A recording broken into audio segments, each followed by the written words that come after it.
바울의 이 로마서를 계속해서 말씀드리고 있었는데요. 제가 학교에서 가르칠 때는 이 바울의 윤리적 교훈 주로 공부하면서 바울이 무슨 문제를 다룰 때, 또 바울이 교훈을 줄 때 기본적으로 4가지의 모티브가 있다고 그렇게 가르쳤습니다.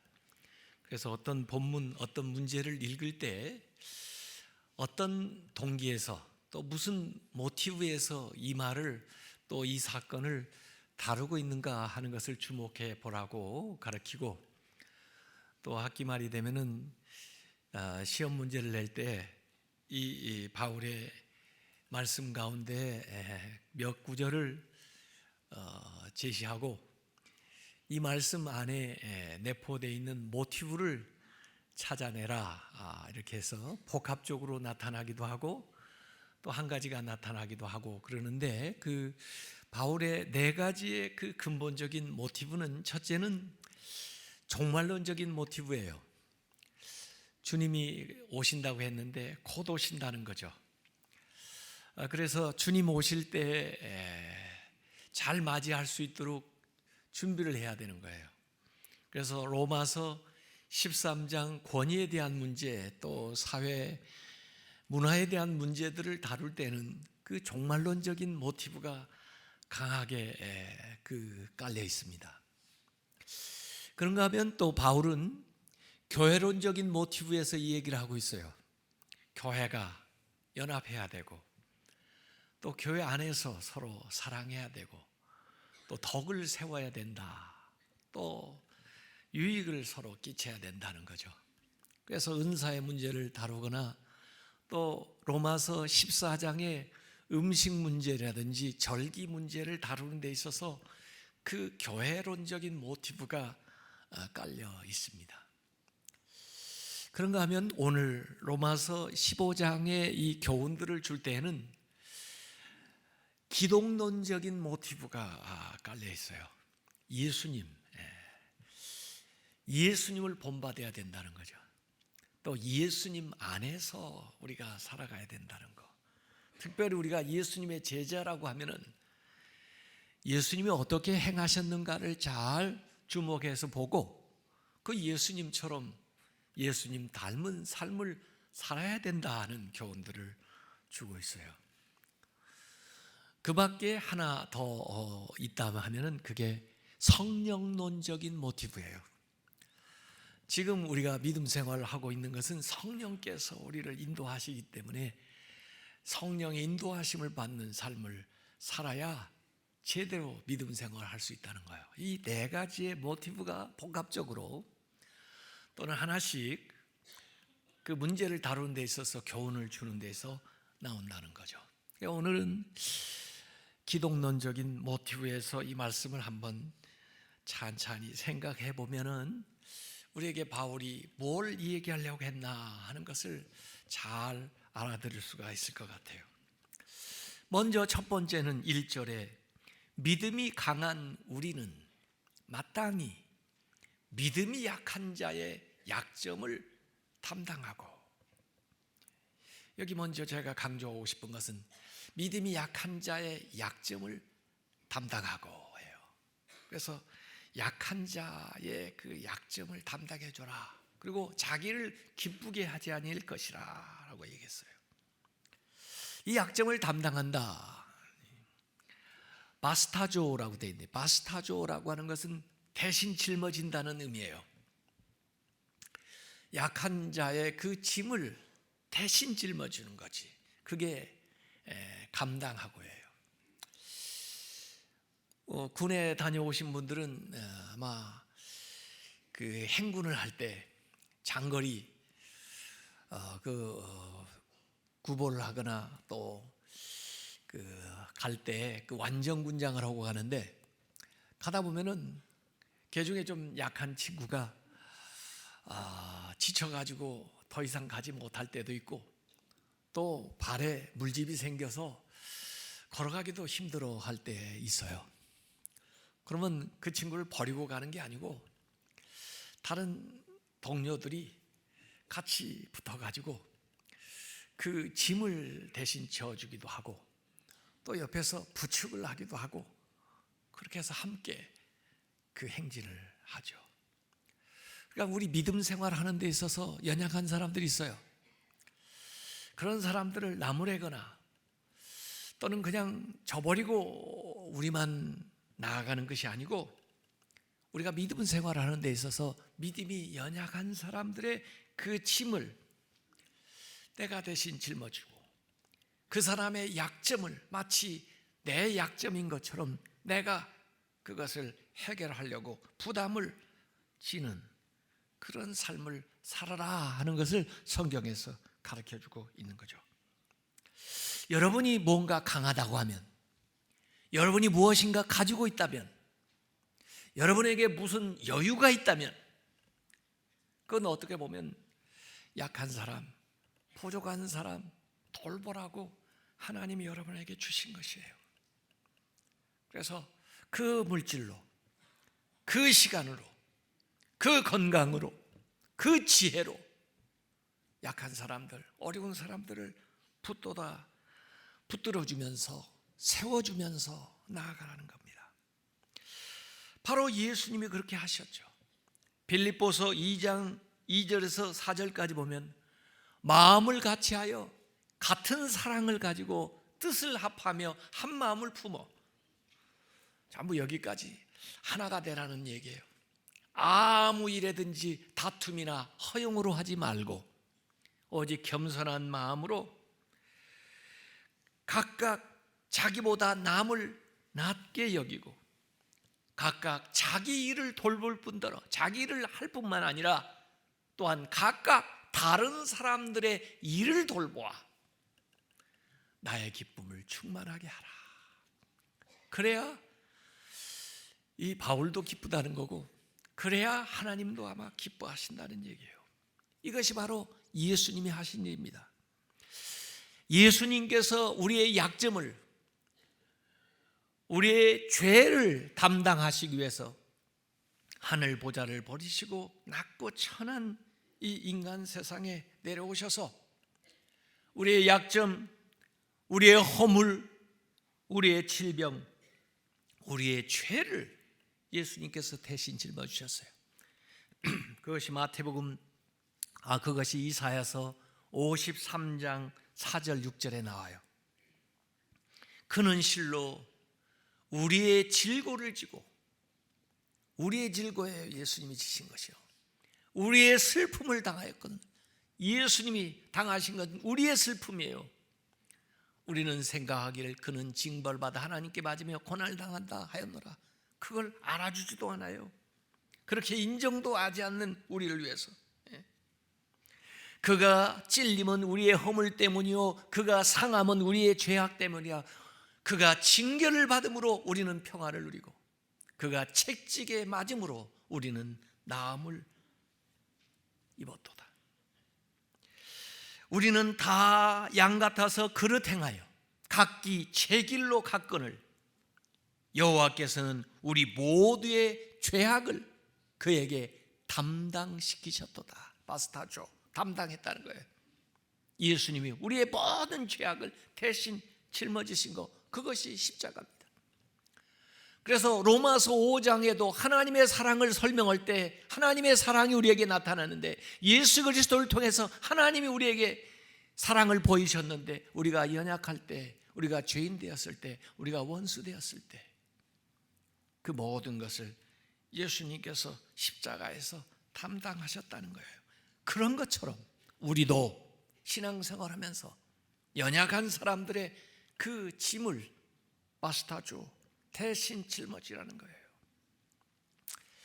이 크리스마스가 되면은 아이들이 누구를 기다리나요? 산타클로스. 그 인생을 3단계로 그렇게 구분하더라고요. 산타클로스가 있다고 믿는 시기가 있고, 그 다음에 조금 철들면요 산타클로스가 없다고 아는 시기가 있답니다. 그 다음에 더 나이 들게 되면은 자기가 산타클로스가 되는 시기가 있다고 합니다. 어느 시기가 제일 길 것 같아요? 자기가 산타클로스가 되는 시기가 더 길죠.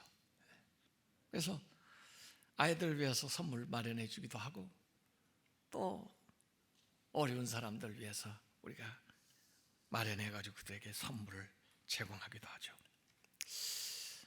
아까 영상에서 봤던 안수현 청년, 그 청년 바보사, 그분이 죽고 나서 그를 사랑하는, 또 그를 아끼던 사람들이 그가 써놨던 글들, 그걸 모아가지고 책을 냈어요. 그래서 제가 그 책을 읽어보니까 이 청년 의사는 말이에요, 그 환자가 모르는 사이에 가서 밤에 가서 그를 위해서 중보기도 해주고 오고, 그리고 태어난 아이 생일 됐을 때 그 쪽방까지 찾아가서 선물 가지고 가서 얼마나 건강하게 지내나 보고 오고, 또 자기가 돌봤던 환자, 아는 환자가 장례식에 돌아가셨을 때 장례식에 가지고 가족들 위로하고 함께하고,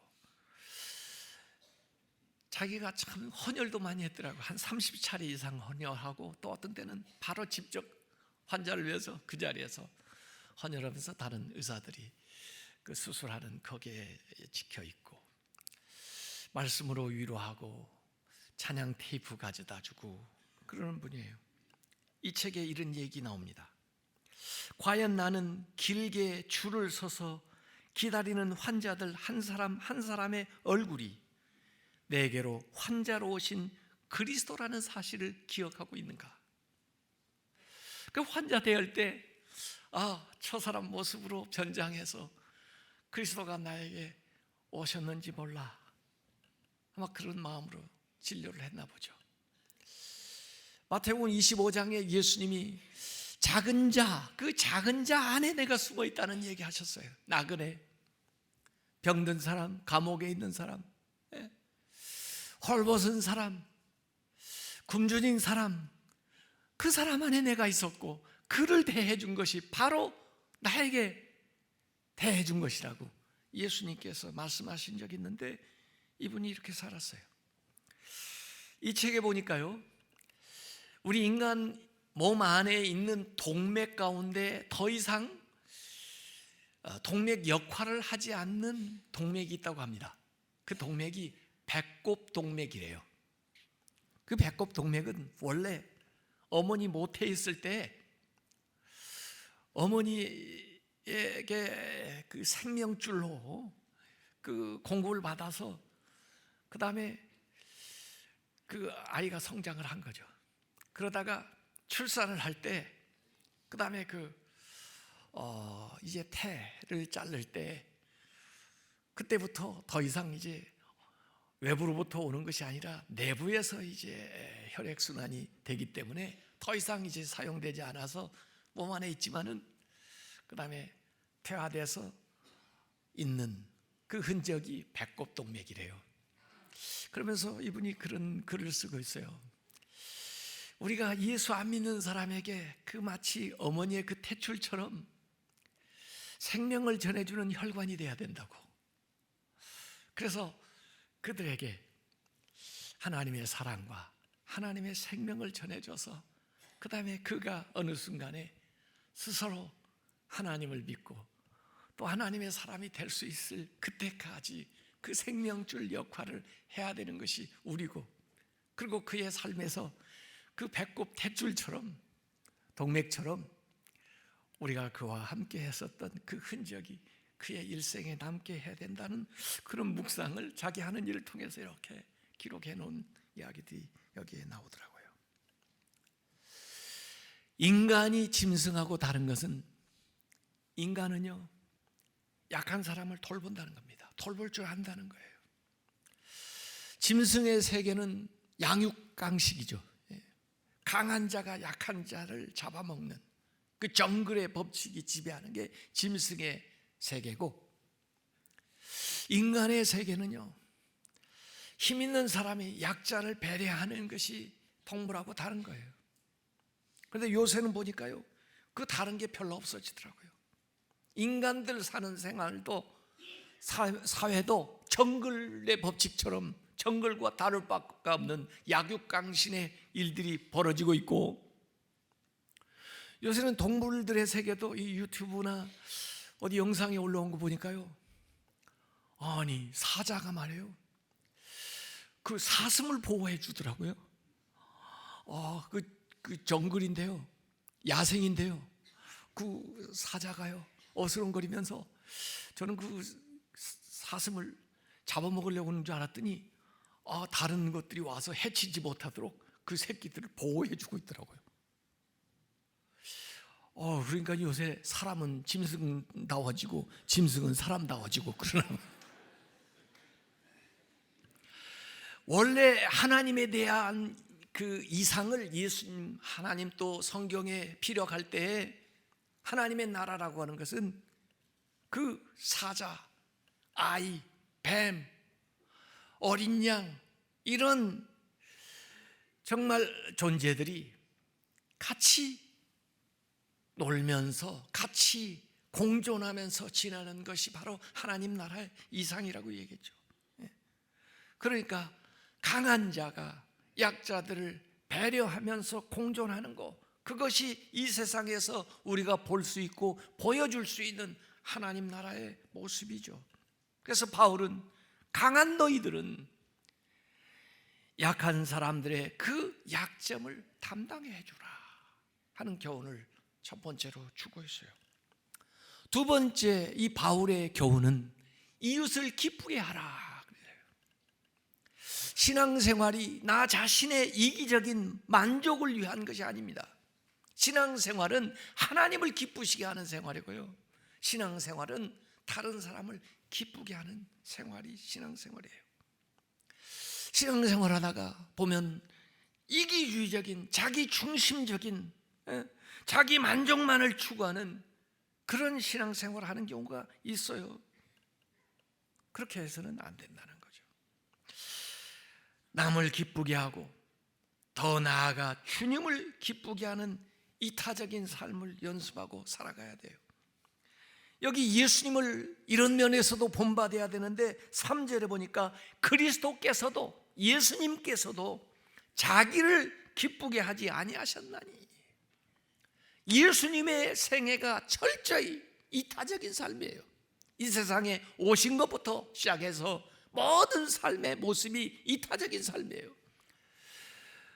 예수님이 시험을 받으실 때도 예수님이 많은 능력이 있었지만 그 능력을 자신을 위해서 쓰지 않아요. 자기의 기쁨을 위해서 쓰지 않아요. 40일 동안 금식하셨지만 돌을 떡으로 만들 수 있는 능력도 사실 있으시지만 자기를 위해서 쓰지를 않아요. 오히려 나중에 오병이어의 이적은 행하셔서 다른 사람은 먹여주신 적이 있지만 자기 스스로를 위해서 사시지를 않았습니다. 빌립보서 2장 6절에서 8절까지 보면 그는 근본 하나님의 본체시나 하나님과 동등됨을 취할 것으로 여기지 아니하시고 오히려 자기를 비워 종의 형체를 가지사 사람들과 같이 되셨고 사람의 모양으로 나타나사 자기를 낮추시고 죽기까지 복종하셨으니 그 십자가에 죽으심이라. 예수님께서 우리를 구원하기 위하여 십자가에서 자신을 내어주신 거예요. 자원에서 비방과 징계의 표적이 되심으로써 우리에게는 기쁨을 가져다 주셨다는 거예요. 그래서 우리가 신앙생활하면서 다른 사람과 관계 속에서요, 내가 이 사람과 함께 있으면 기쁜가, 이 사람이 나를 기쁘게 하는가, 그렇게 물어서는 안 되고요, 오히려 내가 저 사람과 함께 하는 것이 그 사람에게 기쁨이 되는가 하고 물어봐야 돼요. 내가 저 사람을 기쁘게 하고 있는가 하고 물어봐야 돼요. 거기에 예스라고 대답을 나온다고 하면 신앙생활 잘하는 거죠.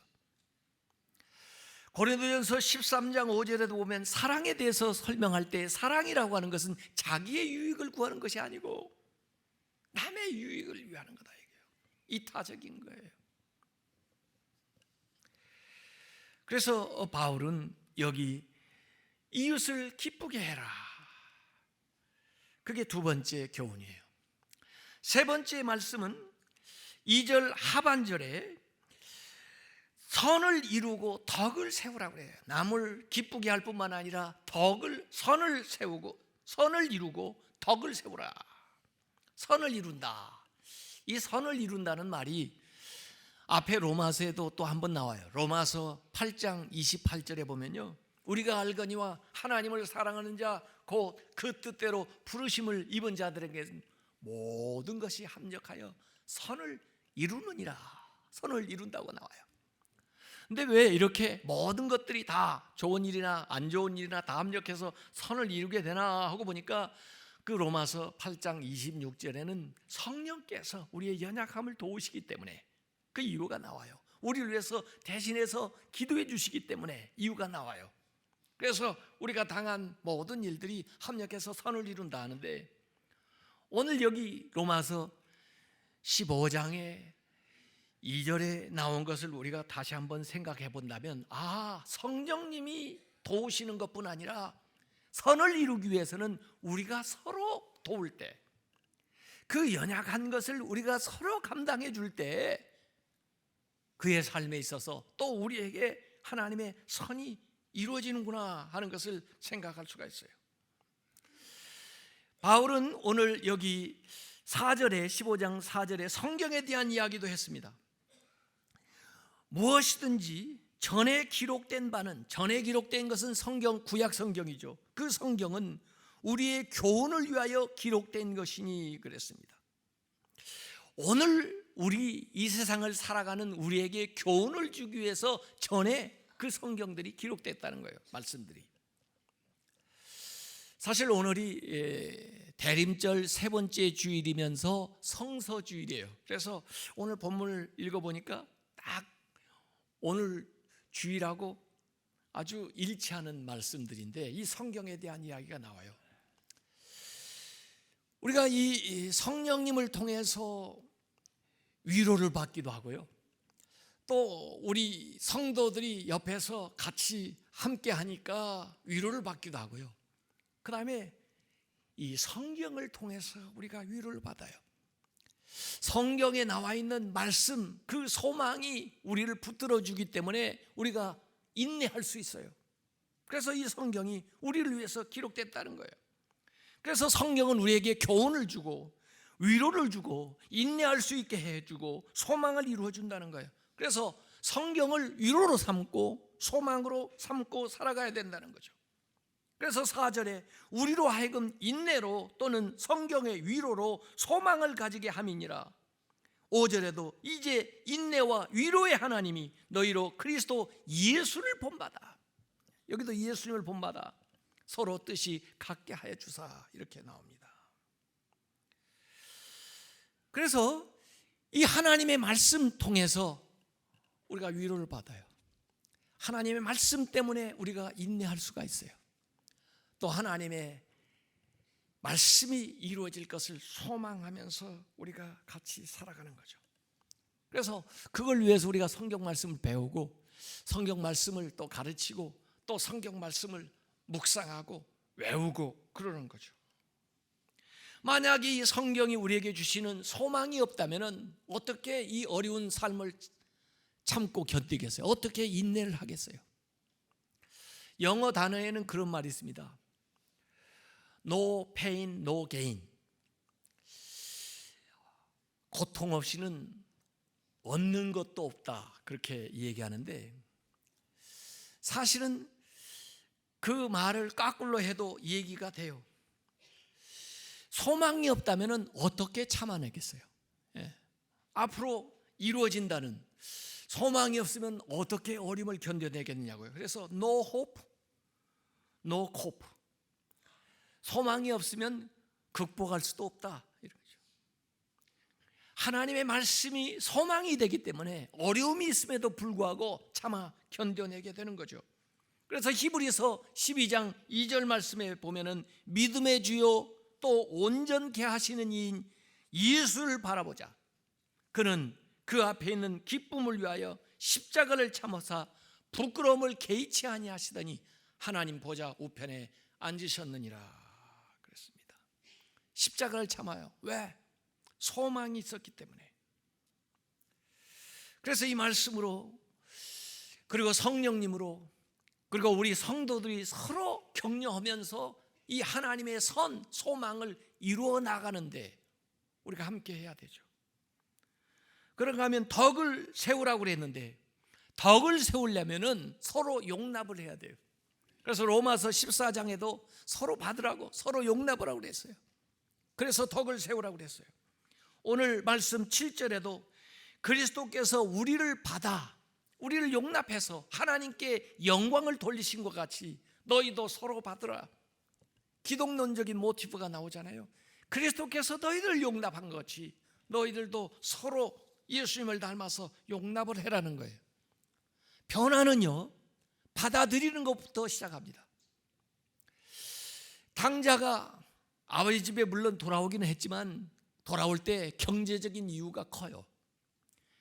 그 아들이 진짜 변화되기 시작한 것은 의외로 아버지가 그 아들로 그 당자를 받아들여 줬을 때, 그 용납하는 것을 통해서 그때부터 그 아들이 변화되기 시작하는 겁니다. 하나님께서 우리를 은혜로 용납함으로써 우리를 변화시키는데, 예수 그리스도께서는 유대인으로 성육신하시고 또 유대인들에게 주었던, 아브라함에게 주었던 그 할례 언약을 그대로 예수님도 할례를 받을 필요가 없지만 할례도 받으시고, 또 모세를 통해서 주셨던 율법도 예수님의 그 요구를 이루심으로 완성하심으로써 유대인들을 예수님께서 용납하시고, 또 이방인들을 긍휼히 여기심으로써 모두를 예수님께서 용납했다는 거예요. 그게 오늘 8절 9절에 나와 있는 내용입니다. 내가 말하노니 그리스도께서 하나님의 진실하심을 위하여, 하나님께서 아브라함을 통해서, 모세를 통해서, 또 선지자를 통해서 말씀하신 것이 진실하시다고 하는 것을 예수님께서 확증하기 위하여 할례의 추종자가 되셨으니, 이는 조상들에게 주신 약속들을 견고하게 하시고 그걸 이루심으로써 또 이방인들도 그 긍휼하심으로 말미암아 하나님께 영광을 돌리게 하려 하심이라 그랬습니다.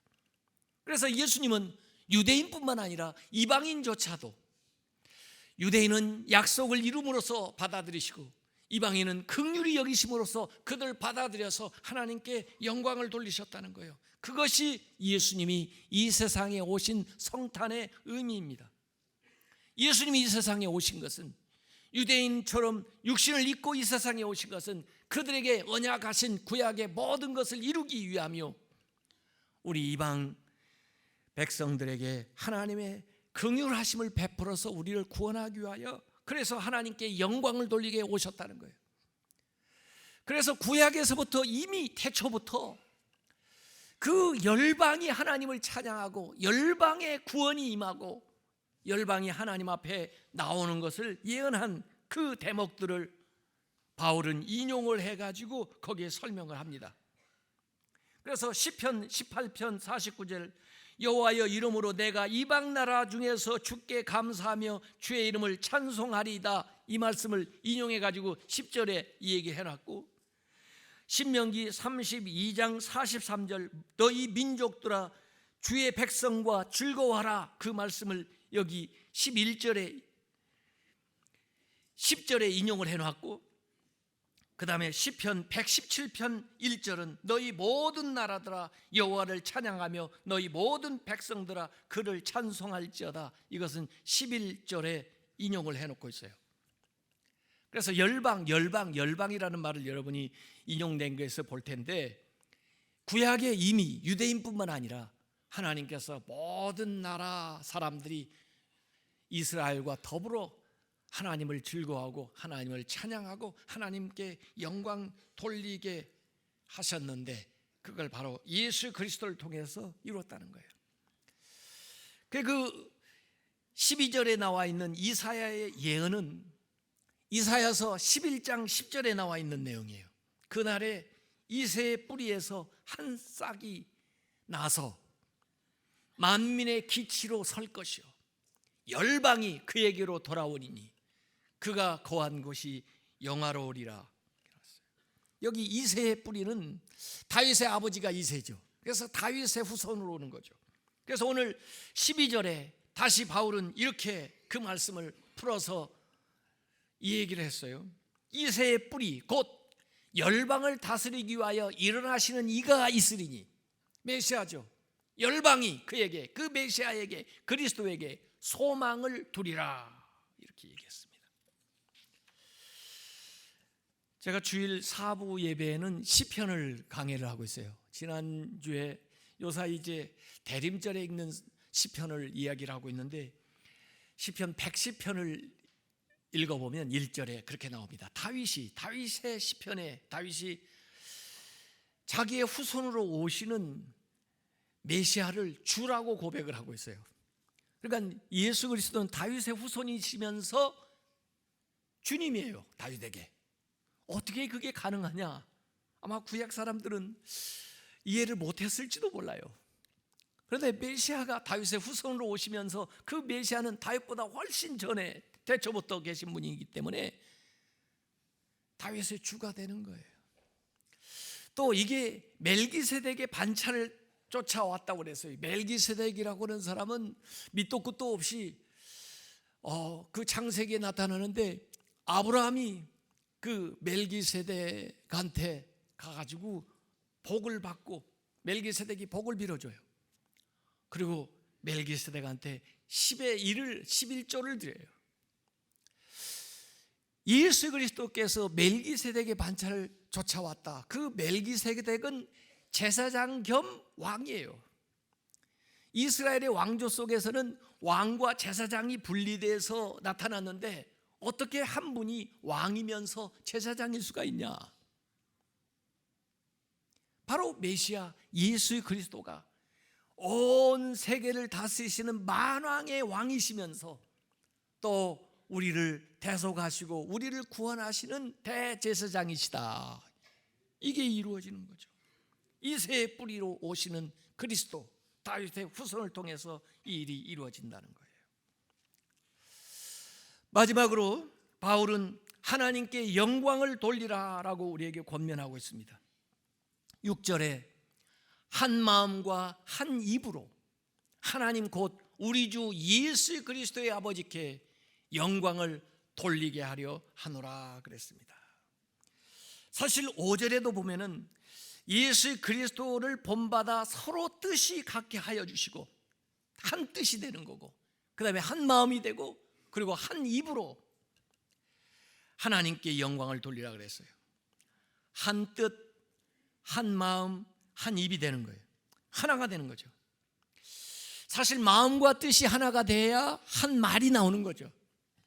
마음과 뜻은 내면적인 연합, 내적으로 우리가 연합하고, 그럴 때 외적으로 말이, 같은 말이 나오는 거예요.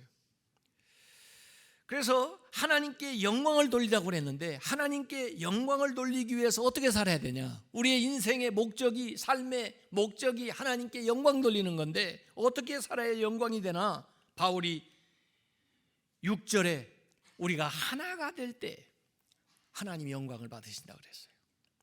힘써서 우리가 하나 되기를 애쓰고 노력하고 또 그걸 위해서 여러분들이 헌신하시기 바랍니다. 그래야 하나님이 영광 받으신다. 7절에 서로 용납해야 하나님이 영광을 받는다고 그랬어요. 서로 받아들여줘라. 예수님 우리를 용납한 것처럼 우리가 서로 받아들여줘야 예수님 통해서 영광 받으신 것처럼 우리를 통해서 하나님이 영광을 받는다. 그 다음에 9절에는 긍휼히 여겨야 하나님이 영광이에요. 예수님께서 긍휼히 여기심으로 하나님이 영광을 받으신 것처럼 우리도 서로 불쌍히 여김으로써 하나님께 영광을 돌리라는 거예요. 그래서 우리가 하나님께 영광 돌리는 삶을 살아야 되는데, 영광 돌리기 위해서는 하나가 되고 서로 용납하고 특별히 어려운 사람들을 긍휼히 여기는 삶을 살아갈 때 하나님이 영광을 받고, 그것이 바로 그리스도의 삶을 본받아 살아가는 모습이라고 여기에 얘기를 하고 있습니다. 예수님께서는 이 세상에 오셔서 하나님과 성령님과 하나가 된 그 사역 삶을 사셨고, 그리고 어떤 처지 형편에 있었든지 우리를 예수님께서 용납을 해주셨고, 그리고 우리를 불쌍히 여기심으로써 그 모든 사역을 잘 감당하시고 하나님께 영광을 돌렸어요. 이 대림절에 그 예수님의 모습을 본받아 살아가시길 주님의 이름으로 축원합니다. 마지막으로 13절에 바울은 여기 축복하는 이야기를 하고 있습니다. 금년에 우리가 성경을 주로 요절을 전부 암송했어요. 그러다 보니까 신약 성경을 많이 암송했습니다. 근데 내년에는 축복하는 말씀을 지금 52개 구절을 뽑았어요. 그래서 그 축복이 외울 때 여러분들에게 다 임하시기 바랍니다. 그런데 뽑아놓고 보니까 주로 구약이 많이 나오더라고요. 구약. 축복은 구약에 많이 나와요. 신약에 예수님이 아주 몇 차례 축복한 게 있고, 그 다음에 바울이 축복한 게 있는데, 오늘 여기 로마서 15장 13절은 바울이 축복하는 내용이에요. 우리가 한번 큰 소리로 옆 사람을 축복한다는 생각하면서 한번 읽어보겠습니다. 시작. 소망의 하나님이 모든 기쁨과 평강을 믿음 안에서 너희에게 충만하게 하사 성령의 능력으로 소망이 넘치게 하시기를 원하노라. 아멘. 앞뒤에 소망이 나오죠. 소망. 예. 세상에요, 영원한 소망, 변함이 없는 소망, 온전한 소망은 하나님밖에 없어요. 예수님밖에 없어요. 다른 것들은요 사라져요. 다른 것들은요 순간적이에요. 어디에다가 소망을 두겠어요? 소망의 근거는 오직 예수님밖에 없어요. 어떤 사람은 물질을 소망으로 삼고, 어떤 사람은 권력을 소망으로 삼고, 어떤 사람은 세상을 소망으로 삼고, 어떤 사람은 자녀를 소망으로 삼고 사는 사람이 있는데요, 그건 잠깐이에요. 그리고 불안해요. 그리고 그것이 여러분을 지켜주지 못해요. 그렇기 때문에 참 소망이 못 되는 거예요. 그래서 오늘 소망의 근거를 하나님으로 얘기를 했습니다. 소망의 하나님이 소망이에요. 그리고 마지막에 그 소망, 여기 앞에서 우리가 읽었던 말씀 가운데 그 12절에 열방이 그에게 소망을 두리라 그랬죠. 열방이, 그가 누구예요? 메시아 그리스도. 예수 그리스도만이 열방 모든 민족의 소망입니다. 대림절에는 우리가 그 소망하는 거예요. 예수 그리스도를 소망하는 거예요.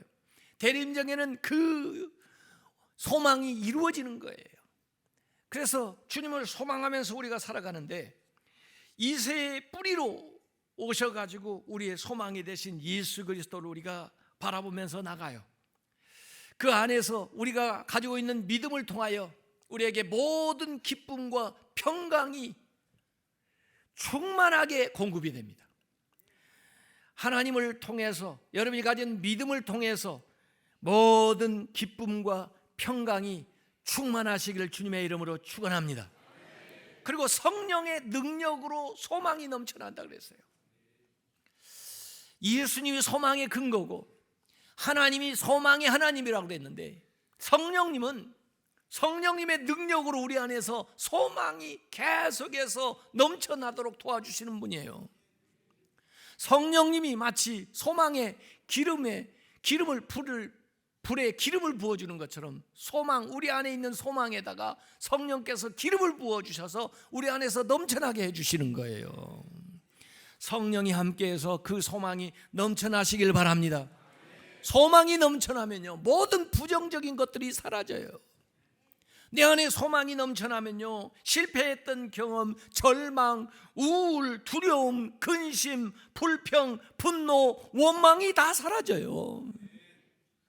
소망이 넘쳐나면 저절로 사라지는 거예요. 소망의 하나님이 모든 기쁨과 평강을 믿음 안에서 너희에게 충만하게 하사 성령의 능력으로 소망이 넘치게 하시기를 원하노라. 대림절에 주님을 통해서 주시는 그 소망이 성령의 능력으로 여러분 안에 넘쳐나시기를 주님의 이름으로 축원합니다.